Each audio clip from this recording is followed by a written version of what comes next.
Coach, how does it feel to be back? It feels great. Starting with a back-to-back is kind of crazy, but it feels good to be back. Start with the win. 10 rebounds off the bench, and I think that's a really, really high number. You're on the offensive glass a lot over the course of tonight. Just is that a point of emphasis for you? Did it just happen, or is it something you always do? No, I got a few early, and there was just a lot of opportunities tonight. Just being in the right spots, and trying to make extra opportunities, like always. A lot of them just came right to me. Can you take us through that sequence where you had a couple of really impressive attacks to the rim, and one on the second? I'm curious if you're able to sort of get one of those to go, if it sort of sparks you to want to go at the rim a little bit more. Well, I think that we did a good job getting stops and running. And that's what I'm good at, is playing transition. And I think P-Watt on the second one hit me in a good spot. And just go and finish and do what I do in transition. You had 2 steals, Reggie had 2 steals, Peyton and Zeke each had 4 blocks. Was tonight a step in, I guess, the right direction in terms of, you kind of touch on, but the identity that second unit wants to have? Yeah, we did a good job switching. I think that even in practice, we've done a better job just communicating early, switching up and doing those things. And so we kind of saw a little bit of that going into this game. I think we did a good job communicating today. They made it easy on us a couple of times, and we forced them into tough shots. But that's what that second unit needs to do, is fly around. I mean, some of the blocks P-Watt had, you just can't teach. And those were great plays. And obviously Zeke had 4 blocks in 16 minutes, whatever it was. But both of them were really good tonight.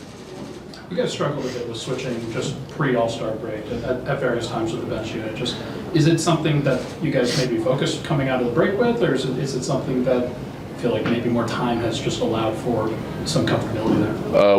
With that second unit, we haven't had as many reps, all 5 of us on the court. But I think the whole team needed to tighten up, whether it was switching up, switching, off the ball, whatever it was. But I mean, that's just natural as you focus on playoff defense and getting back to those habits that won us the championship last year. Just tighten those things up naturally, it'll look better.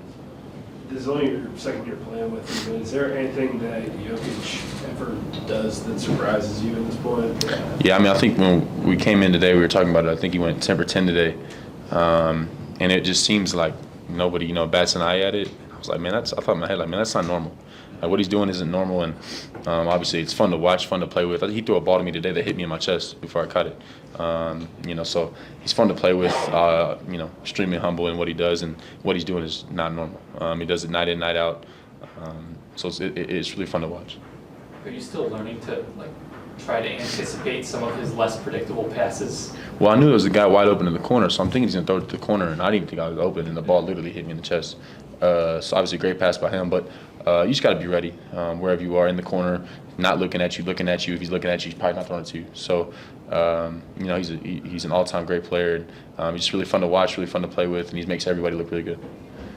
What are you hoping to improve the most on in this after the All-Star game to the end of the season? What do you want to work on before the postseason? I just want to win. I think that's the biggest thing, is tighten up screws as a team. My biggest thing for me is to become a 2-time NBA champ after this year. That's what the team's focused on. I think that you go to the break, you step away, you refresh a little bit, and you come back focused on the team. That's what everybody needs to be focused on. These last 20-some games or whatever it is. Get to the playoffs with home court advantage, going to the playoffs, playing really good team ball.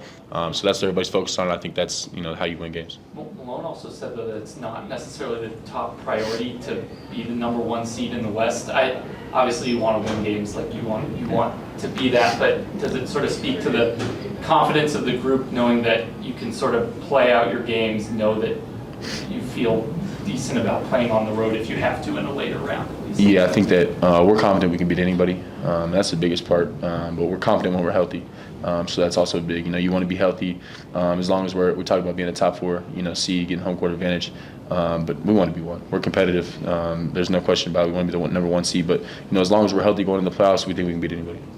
What's it going to take to be pedal to the metal at this stage? I know last year you guys kind of took the foot off the gas towards the end, but didn't really need to compete for seeding as much. Just what's it going to take just going all the way through the finish line this year? Like you said, just doing it. Focusing on it. Don't talk about it. Just go do it. Go focus on each game, win each game.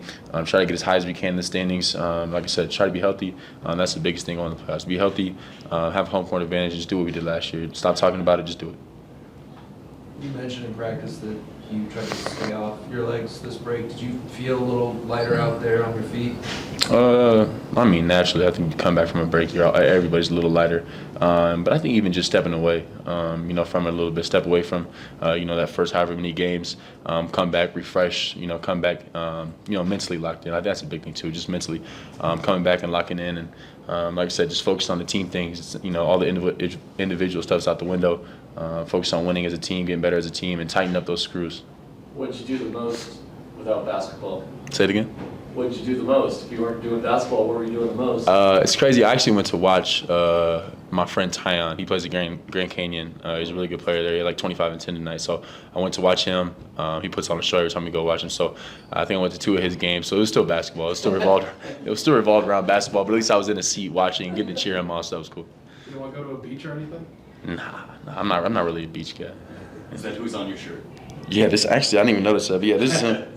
This is him. He had 25 and 10 tonight and a big win. So you'll see him next year.